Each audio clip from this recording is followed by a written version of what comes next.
Hi Hi, mga mga kapuso, kapuso. ako po si Brent Ako po si Mika. at kami ang Team Breka. Breka. And we'll be here to answer your questions.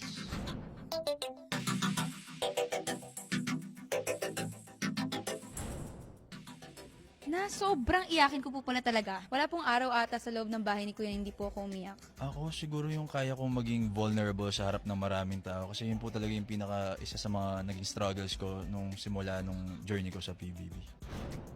Through carrying my emotions po talaga. Kasi sa loob po ng bahay, yung mga task kaya naman po. Pero emotional po talaga kasi yung kalaban mo sa loob ng bahay. And it's a nice thing po na yung edition po na to is collab. So may kasama ka po sa pag-carry ng emotions mo po. Ang laking tulong talaga na may kasama ka, harapin lahat yung masasaya, lalo na yung mga mahihirap. Kasi tingin ko, ang hirap po talaga yung mga eviction, yung mga nomination. Pero alam mo, may kasangga ka, may kakampi ka.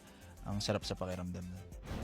Kahit araw-araw ko po itong sabihin at sagutin, hindi po talaga sapat yung pasasalamat para sa inyo. And araw-araw po talaga naming papatunayan po sa inyo na sobra po kaming nagpapasalamat at mahal na mahal po namin kayo. Taos pusong pasasalamat po sa lahat ng sumusuporta sa amin ni Mika. Kayo po yung nagdala sa amin dito.